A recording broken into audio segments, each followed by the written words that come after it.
Hello everyone, it's very early in the morning and welcome to my new reading vlog of May. I have in my hand the first book I finished this month, even though it's only the 1st of May, but I did read the majority of it in April. However, the book is Spinster by Kate Bullock, Making a Life of One's Own. This is non-fiction about what it's like to be a spinster, which is a very old-fashioned word, but this book explores how this word came into existence and how it is still used in some connections today, but not as much as earlier. Kate has, well, she is a 40-year-old spinster and she has decided to not marry, and it's been a long journey for her because of the society that everyone lives in, that we all live in which people are, or women are supposed to be married by the time they are 40. In this book, she explores in specific 5 women who have inspired her through history to make this choice. And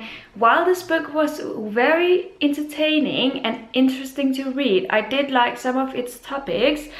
I also felt like the writing was very it was like reading a thesis, and it was very inaccessible in some ways, so I had to get used to that. And I also didn't completely agree with everything that she says. I did end up giving this one 3 stars, but I really did enjoy it, and it was just an interesting, refreshing read. Yesterday was Sunday, and I had the most wonderful day in the garden reading, so that I finished 2 books. First, I finished The Leavers by Lisa Ko. I picked this up on a whim on Friday and finished it on Sunday, which I'm telling you because that shows that I enjoyed it very, very much. This is about immigration because it's about a Chinese mother and her American-born son who are living in New York, and then one day when the son is about 5 years old, his mother disappears. She goes to work and then she never comes home. And I love how this book plays with identity and how not knowing your roots, not having access to your roots, can make it very difficult for you to grow up and become the person you feel like you are destined to be. I loved it a lot. I gave it 4.5 stars. And then the other book I read, I Need to Switch Arms. It is actually a Margaret Atwood book, Cat's Eye, which I had been looking forward to. It was part of my Spring TBR and I finally made it to it. Unfortunately, this has got to be my least favorite book by Atwood. I just found the writing to be somewhat messy and the storytelling to be somewhat dragging. Not to say that it wasn't a good book, I gave it 3 stars. It's about this woman who returns to Toronto in Canada to do an art viewing of her art, something like that. The story is then paralleled with her childhood, so that it's her current story and then her backstory, and the 2 parallels are combined in the end. This book is about bullying and it's about insecure children and how that affects their adulthood. So I did like the themes of it, but I just didn't love the execution of it. So yeah, as I said, 3 stars, which is quite a shame, but I'm so proud I made it through it because that book almost put me in a reading slump. I have a few things to update you on. 1, today is Wednesday and I'm off from work Thursday, Friday, Saturday and Sunday, so that is excellent. Second of all, I just got home from a wonderful afternoon after work in which I went downtown to get me some ice cream in the sun. The weather has been amazing. And then I found this package in the mailbox which has some books in it that I wasn't expecting until Friday. So this is really great. By the way, third thing I wanted to update you on is that I am almost done with my reread of the last Harry Potter book. I think I'm going to finish it tonight and really enjoy it and then get on with these new books. So I thought I would unbox them for you on camera. Sorry if I look all sweaty, that's because I am. So let me just tell you the backstory. I have got myself 2 books which are so silly. I think I'm going to just not really love them. I don't have any expectations, but I was in the mood for some young adult contemporary about sunshine and ice cream and just having fun. And I find myself really wanting to read those kinds of books in May for some reason. So I got myself 2 new hardbacks, which are new releases in the young adult genre of contemporary. First I got, well, let me start with the one I think I'm going to start with tonight, and that is Stay Sweet by Siobhan Vivian. This one is about a girl who works in an ice cream counter, so that was perfect, I thought. And also I recognized the author from another book I've read of hers. So this one just it screams summer to me. The colors and the inside flaps, and just, it's a petite hardback and I just love it. I don't think I'm going to fall in love with the story. I don't have any expectations, and I don't think it's going to be one of my favorite books of all time. I just want a story that I can devour and really enjoy. And that goes for the next book as well, which is Starry Eyes by Jen Bennett. This one is about a couple of friends who are actually enemies, and then they are stranded on this island, and then they have to work together to get through the night. And it's about this night in the summer in which they have a bonfire and they try to survive and also work things out between them. I don't know this author, but I do know that it was one that spoke to me. I thought that it would be perfect for my reading mood these days. But as I said, I think I am going to start with this one. I had to have some ice cream to go with this book I'm currently reading. So this is basically my afternoon. I finished it.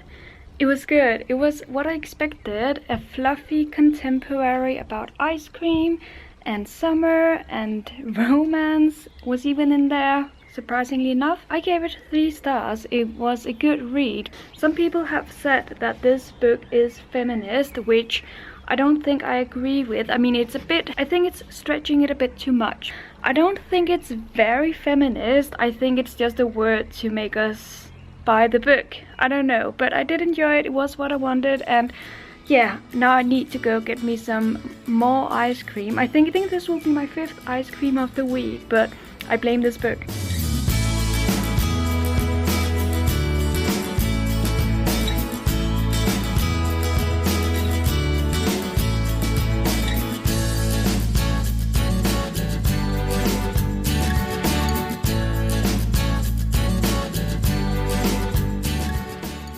So I thought that I would show you something new that I have started to do whenever I have new books coming in and that I'm excited to read, and that is to put them directly on my nightstand, and then I get to look at them and remember them and be joyful about them, these upcoming stories that are coming my way. So this is the current stack, which are 3 books I just received, and I have 2 more new ones coming my way, which are Circe by Madeline Miller. I will put a picture up here, as well as something like, it's got to do with the 7 deaths of someone. I will put a picture up here as well. This way of doing it recently really appeals to me, so that I just love the sight I get from looking at these wonderful colorful books whenever I step into my bedroom, and it works for me, and I actually read the books as they come in. I would like to show you this book that I have finished, Starry Eyes by Jen Bennett, and it comes with these really neat maps that I don't find often in contemporary, so I really like that. The maps do have some kind of a role, they do play a role in the story. We even have more maps throughout. So this book was a lot of fun to read. I had so much fun reading it. It put me in the mood for being out in the wilderness and being out in the good weather. And that was what I was looking for. Throughout this book, I was going to give it 4 stars, but then the ending fell very flat to me. So I bumped it down to 3.5 stars. But it was a really good book, I think. It was so much fun, and yeah, just what I was looking for.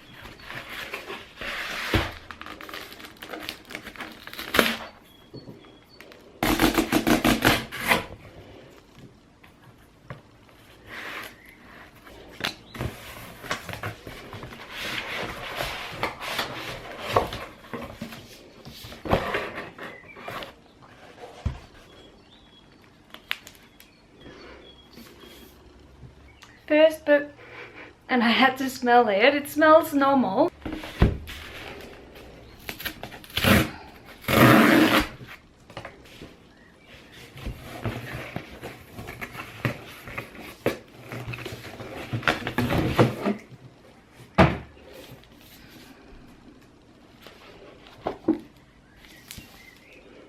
It is gorgeous. Ooh, this is so good, and it smells normal as well. I know I'm not the only one who smells my books. Please let me know in the comments that I'm not.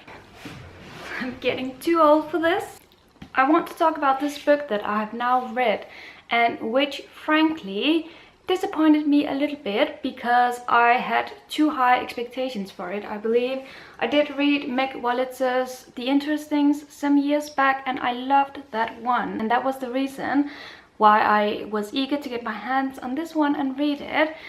But to me it felt like a very character-driven account on feminism, which is not a bad thing. And to begin with, I was very intrigued by the characters, which are very well described, and also the topic of feminism. So it is about our main character Greer, who meets Faith Frank, and Faith Frank is a feminist.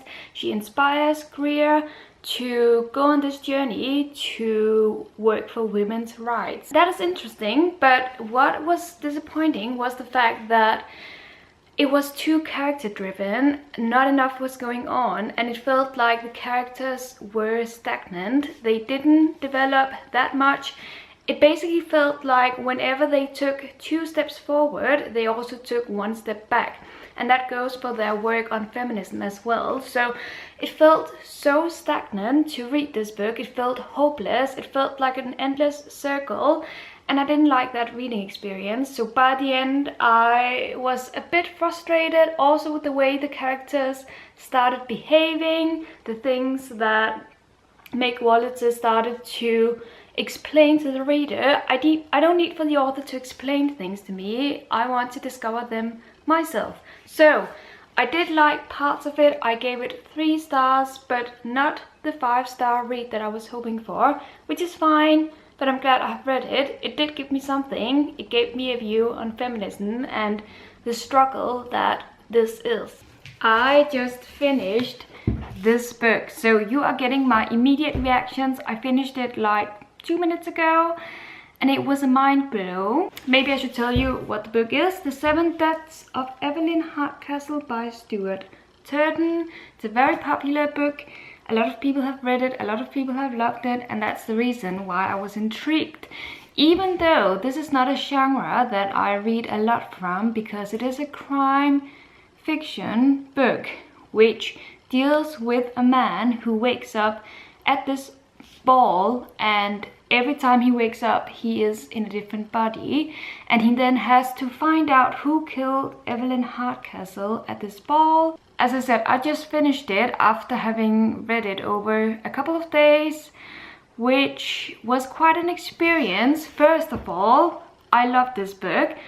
I think it is fantastic in so many ways. It was refreshing to read a story that is so unlike what I normally read. But I will say though that I'm afraid that this is one of those books that will be so hyped that it will ruin the reading experience for some people.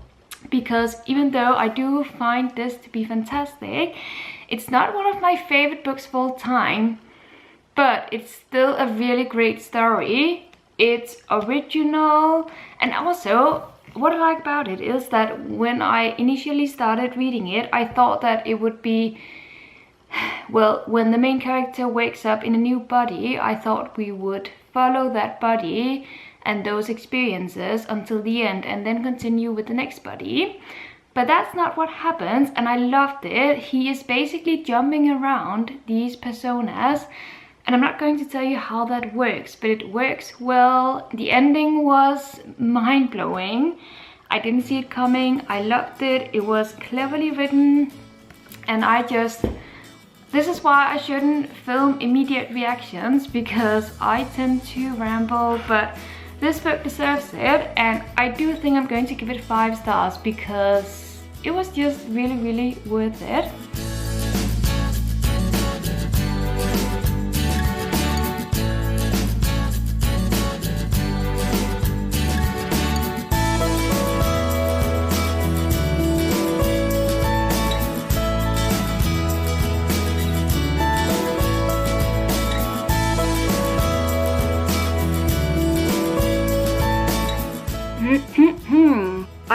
have no count of how many books I've finished so far in May, but I have a feeling that it's quite a lot. And I have here another book I have finished, which is The Animators by Kayla Ray Whitaker.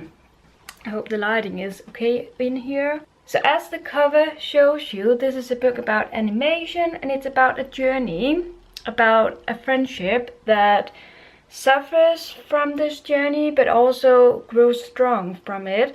Basically, it's about our two main characters who are animators. They are women and they are struggling to preserve their friendship while becoming wildly popular as animators. Their journey is quite epic, and I'm not going to say how that is, but it makes them strong. They are bound together, and yeah, it was a good book. I was fascinated with the twists and turns it took and that I didn't see coming. It's one of those books that was good. But it's a 3-star read, and a 3-star read is a really good book in my eyes. It's just not a book that will stand out to me for years and years to come. So it's one of those novels. I highly recommend it if it sounds interesting to you. And as I said, I think I'm going to give it 3 stars. May I just point out that it is 9:30 p.m. and it is still light outside, which amazes me every year. We've had amazing weather and life is just good at the moment, so I am happy, I am blessed. Also, I'm not here just to talk about the fantastic weather. I have thought about changing my Goodreads goal and upping it a little bit, if that's what you say, because right now it's at 60 books and I just reached 40 books that I have read this year. So that means I'm more than halfway to my goal, which is amazing, obviously. So I think I'm going to change it. But the question is, what number am I going to put in?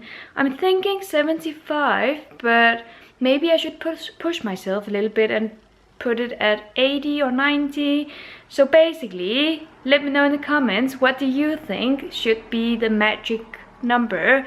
The number of books that I should read before 2018 ends. I am currently reading a book which is amazing. This one, I love how it is different. I love how it is about Greek mythology. It takes me back to my high school days in which I was taught about Zeus and all of the other gods, and I love this book for that. So far at least, I'm only about 100 pages in, and it's very shiny, which corresponds to the lovely weather.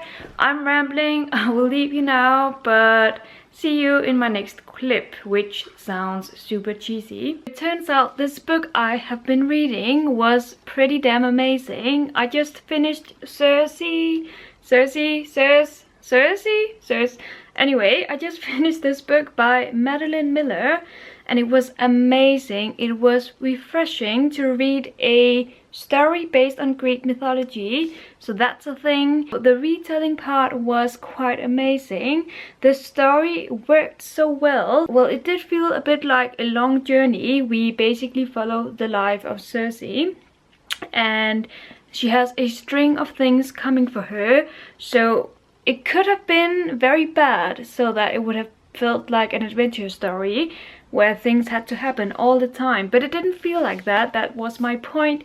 It was really well written, it was well paced, and I was hooked from start till end. I loved it, and I think I'm going to have to give this book 5 out of 5 stars. And also now get me the first book of hers, which is The Song of Achilles. I just realized that it is the last day of May, so I'm not going to finish any more books this month, but I can tell you that I am currently reading The Idiot by Elif Batuman. I'm not going to tell you my thoughts on it so far. I'm halfway through it, but this will be my first book to wrap up in my next reading blog, so you can look forward to that. Until then, have a great day, have a great month. I hope you get a lot of reading done. I feel like I have read a variety of books this month, and it's been such a great reading month.